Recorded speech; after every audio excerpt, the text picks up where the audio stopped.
Hello दोस्तों, veterans नमस्कार। मैं दीवान सिंह। कल मैंने 4-5 वीडियो डाले थे और जो डीएसपी अकाउंट है उसका डिटेल एक लेटर भी डाला था। लोगों ने काफ़ी सराहा है उसको। कुछ बैंक का बेस सेटलमेंट हो रहा है, उसके भी मैंने वीडियो बनाए थे। तो मेरे कुछ व्यूअर्स के कुछ कमेंट हैं, आज उनको जवाब देना भी बहुत बनता है। वो पूछ रहे हैं साहब आपने जवाब नहीं दिया। और कुछ ऐसे भी व्यूअर्स हैं हमारे कि उनकी पद, शिक्षा और उनके कमेंट में मेल नहीं है, तालमेल नहीं बैठता उनमें। तो सबसे पहले एक ऐसा ही जो कमेंट है, ये है कोई सत्येंद्र सिंह। ये सूबेदार मेजर हैं, अपनी क्वालिफिकेशन ये एमटेक बताते हैं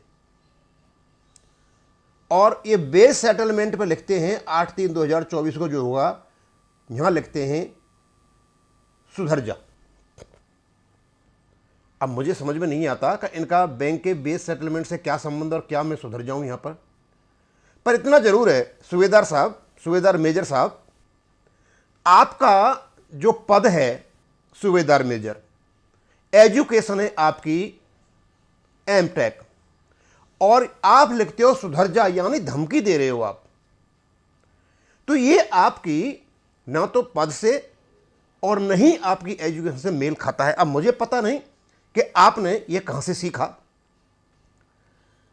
अब एजुकेशन और पद का तो फर्क नहीं है यहां पे, तो मैंने हो सकता है मैंने भाई संगत से सीखा हो। अब इस प्रकार की संगत परिवारों में, दोस्तों में तो नहीं होती। तो आजकल एक नई संगत चली हुई है, कम से कम 1 साल से ज्यादा हो गया।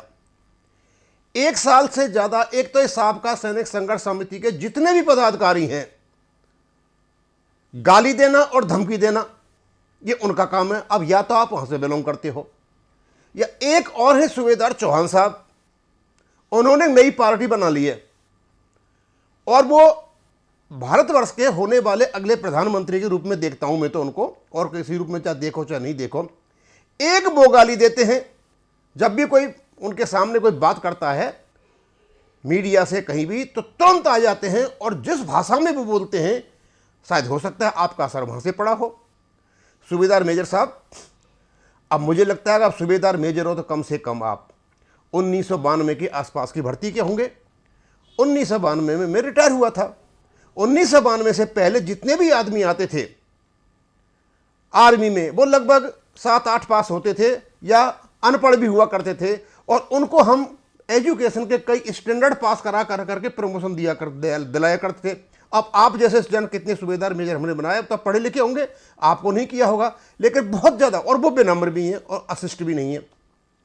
और यदि आपने ये भाषा कपिल से सीखी है और उसके संपर्क में हो, तो भाई वो तो आप जैसों से दरी बिछवाता है, सारी की सारी जेसीओ से दरी बिछाता है और क्या ना कुर्सी बिछवाता है। तो ठीक है, आपको कुर्सी में बिछानी है खूब बिछाइए, लेकिन इतना बात समझ लीजिए, मैं कोई इतना कमजोर नहीं हूं कि आप किसी प्रकार की धमकी दे दो। जवाब देना आता है, और अगली बार यदि आपने हरकत की तो जो मैं जवाब दूंगा शायद आप झेल नहीं पाओगे। अब इसको मैं यहां आगे चलता हूं। अब चलता हूं मैं आगे। हाँ, तो अब आया मेरा पेकपन। उन्होंने लिखा है, जैन सर 2000 से पहले वालों को एमएसपी नहीं मिलेगा, ये यूट्यूब में हल्ला चलाते हैं। क्या 2006 से पुराने वालों को मिलेगा? वह नहीं सर, मैं 2003 मार्च में पेंशन आउट हुआ था। बाई ग्रुप 25 साल सर्विस करके ऑनरेरी नायब सूबेदार से रिटायर हुआ, सूबेदार के बराबर मिलेगी या नहीं? भाई टेकचंद साहब, एक बात बताऊं आपको, ये कौन चलाता है कौन नहीं चलाता ये तो ये जाने, लेकिन आपको जिस समय जो पेंशन मिली हुई है 2003 में रिटायर होने के बावजूद भी आपकी उसमें एमएसपी है। और क्योंकि एमएसपी की जो भी रेट होगी, ऑटोमेटिक जब आपकी पेंशन रिवाइज होगी तो आपकी एमएसपी ऑलरेडी मिली हुई है। अब ये क्या चलाते हैं क्या नहीं चलाते हैं, कौन सी एमएसपी की बात कर रहे हैं, क्या कोई नई एमएसपी आ रही है, वो तो मुझे पता नहीं। एमएसपी ऑलरेडी जितने भी हमारे पूर्व सैनिक हैं उन सबको मिली हुई है।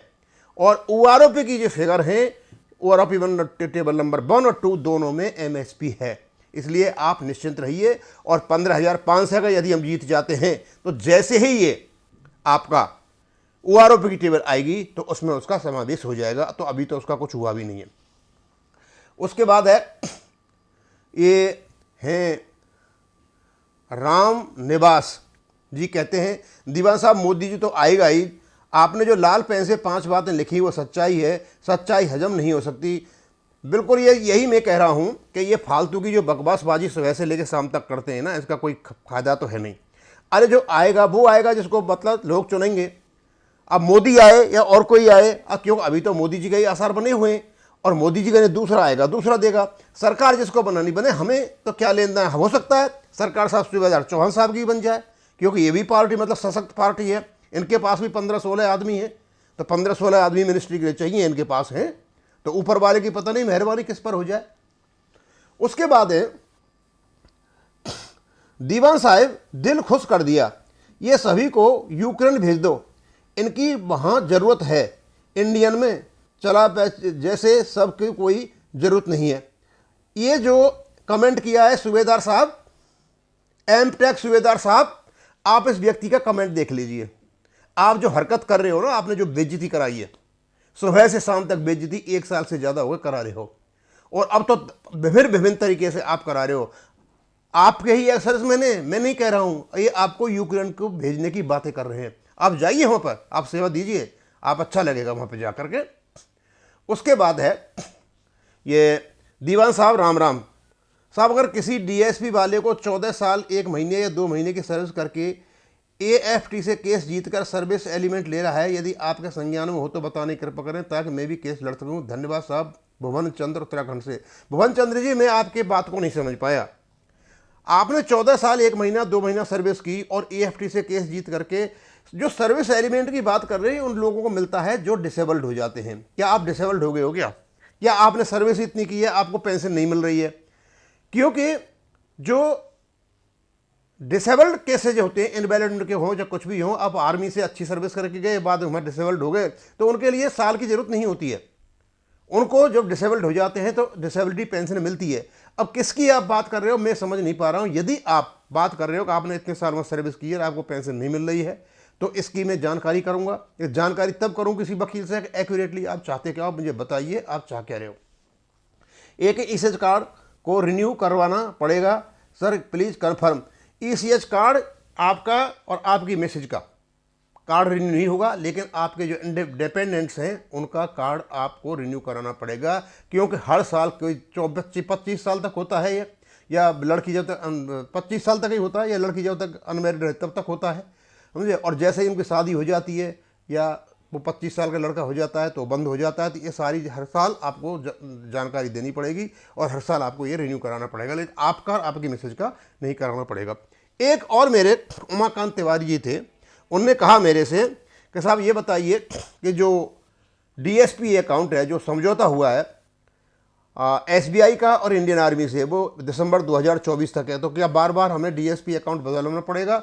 आपको बार बार अकाउंट बदलवाने की जरूरत नहीं है। आपका एक बार आपने काम कर दिया, आगे जो MOU होगा वो इंडियन आर्मी और आपकी जो SBI है, जो संबंधित बैंक है, उनका काम है, वो करेंगे इस काम को, और कोई नहीं करेगा।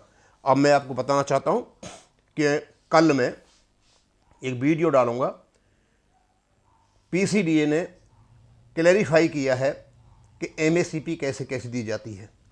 साथ में ये भी क्लैरिफाई किया है उन्होंने कि MACP मिलने से क्या उसको प्रमोशन माना जाएगा या नहीं माना जाएगा। नहीं माना जाएगा तो क्या होगा और इसका कैसे निर्धारण होगा, तो वो पूरा का पूरा जो वीडियो है मैं कल डालूंगा। मैंने तैयार कर रखा है। अभी ये कुछ कमेंट्स आए थे, वो कह रहे थे साहब कमेंट का जवाब नहीं दे रहे हो, तो कमेंट का यही जवाब है, मैं इसको डाल रहा हूँ और यही ख़त्म करूँगा। थैंक यू, धन्यवाद।